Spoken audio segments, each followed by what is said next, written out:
Hello everyone, आज हम अपनी एक नए टॉपिक को स्टार्ट कर रहे हैं जिसको बोलते हैं लेज़र।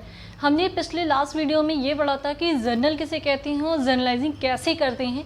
तो आज हम बेहद ही नए टॉपिक को लेके आए हैं लेज़र, जिसको अकाउंटिंग में बहुत ही इम्पॉर्टेंट होता है। जर्नल के बाद से, रिकॉर्डिंग करने के बाद से इसका इम्पॉर्टेंट ये होता है कि इसके बाद ही हम अपने ट्रायल बैलेंस और बैलेंस शीट को प्रिपेयर करते हैं।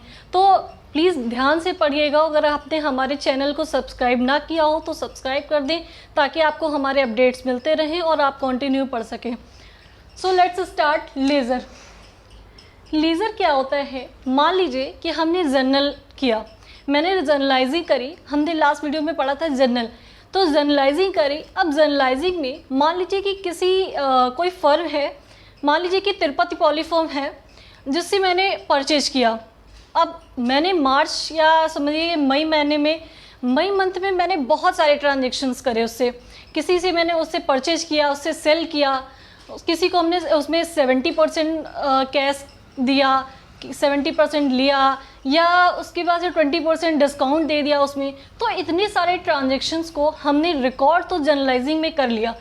बट इतना अगर हमें ये पूछ लिया जाए कि तिरुपति पॉली की क्या हमारी इस समय की मतलब डेबिट है या क्रेडिट बैलेंस, क्या देना है क्या लेना है, तो हमें ये देखने में बहुत ज़्यादा टाइम ही लगेगा, क्योंकि उस मंथ में और भी ट्रांजेक्शन्स हो चुके होंगे, और भी ट्रांजेक्शन्स रिकॉर्ड हो चुके होंगे, जिसको देखना अगर ये एक मिनट में कोई पूछ ले कि तिरुपति पॉली की क्या हमारे पास डेबिट बैलेंस है, क्रेडिट बैलेंस है, क्या लेना है क्या देना है, तो हम तुरंत बताना हमारे लिए काफ़ी मुश्किल हो जाएगा। तो हम इसलिए ये लेज़र अकाउंटिंग को बनाते हैं। इसमें क्या होता है कि पर्टिकुलर अलग अलग व्यक्ति का, अलग अलग फर्म का अलग अलग लेज़र बनाते हैं। पर्टिकुलर एक मतलब मान लीजिए कि एक पर्टिकुलर फर्म है तो उसका पर्टिकुलर एक लेज़र बनाते हैं। जैसे मान लीजिए कि स्टार्ट किया हमने, बिज़नेस को स्टार्ट किया, तो कैश अकाउंट टू कैपिटल, आपको आराम से पता है कि यही एंट्री होगी। तो कैश का अलग बनाएंगे लेज़र और कैपिटल का अलग बनाएंगे। ऐसे अगर परचेज कर रहे हैं तो परचेज टू कैश, तो परचेज का अलग बनाएंगे और ये कैश इसमें चला जाएगा। ठीक है, इस तरीके से पर्टिकुलर अलग अलग लेज़र हम बनाते हैं। अब आ जाते हैं लेज़र की डेफिनेशन। तो ये एक प्राइमरी हमारे अकाउंट की ये प्राइमरी बुक होती है। इसमें क्या होता है कि एक्सपेंसेस, एसेट्स, इनकम और लायबिलिटी के सारे हेड्स का डेबिट और क्रेडिट बैलेंस हमें पता चल जाता है।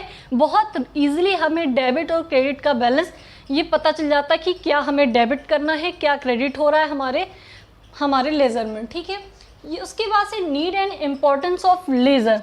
नीड क्या होती है, इम्पोर्टेंस और लेज़र की क्या होती है, easy information.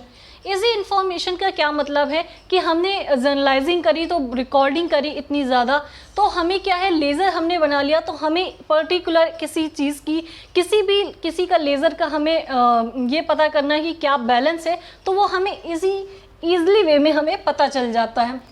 Trial balance and final account. Trial balance और फाइनल अकाउंट का क्या मतलब है कि ट्रायल बैलेंस में क्या होता है कि हम एक साइड डेबिट और एक साइड क्रेडिट बैलेंस लिखते हैं, और उसमें जो भी डिफरेंसेस होते हैं, अगर कोई डिफरेंस हो रहा है तो हमें उसमें लेज़र का भी पता चल जाता है कि हमारे लेज़र में गलती हुई है, मिस्टेक हुआ है, इसलिए हमारा ट्रायल बैलेंस मैच नहीं हो रहा है। और ट्रायल बैलेंस जब मैच कर लेंगे उसके बाद ही हमारा फाइनल अकाउंट बनता है। तो इसलिए बहुत ही नीड है और बहुत ही इंपॉर्टेंस है हमारे इस लेज़र की, जिससे हम अपने ट्रायल बैलेंस को बना सकें। उसके बाद knowledge of capital, assets and liability, मतलब कि हम इसमें पर्टिकुलर जो भी कैपिटल अकाउंट है, कैश अकाउंट है, एसेट्स है, लायबिलिटी है, इसका बहुत अच्छे से ये पता कर सकते हैं कि इसमें क्या बैलेंस है, क्या बैलेंस हमारे पास निकल रहा है उस टाइम पे।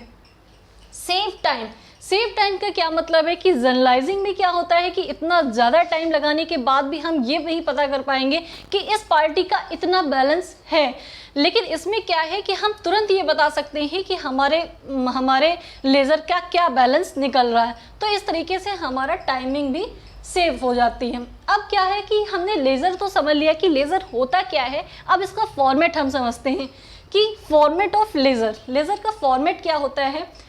इधर डेबिट लिखते हैं पर्टिकुलर GF मतलब कि जो भी पेज में जर्नलाइजिंग की जाती है उस पेज का यहाँ डिटेल लिखते हैं। अमाउंट डेबिट, इधर क्या हुआ डेबिट बैलेंस है, और फिर इधर से स्टार्ट होता है हमारा डेट पर्टिकुलर JF यहाँ, और इधर का क्रेडिट बैलेंस होता है। मतलब इधर पेमेंट साइड होती है हमारी और ये हमारी होती है रिसीप्ट साइड। लेज़र को टी शेप में बनाया जाता है। आप देख रहे होंगे कि इस तरीके से टी शेप में आधा इक्वल इधर कर दिया गया है और इधर आधा इधर। इधर हमारा पेमेंट साइड होता है और इधर हमारा रिसीप्ट साइड होता है। ओके, और उसके बाद से यहाँ टोटल करके जितना बैलेंस निकलता है, हमारा डेबिट निकले या क्रेडिट, जिस हिसाब से बैलेंस निकलता है उस तरीके से हम अपने इक्वल कर लेते हैं। ओके, अगर आपको हमारा चैप्टर समझ में आया हो तो please like share and subscribe जरूर करें, और इसके आगे का हम अपने आगे के चैनल में देखेंगे। तो थैंक यू सो मच।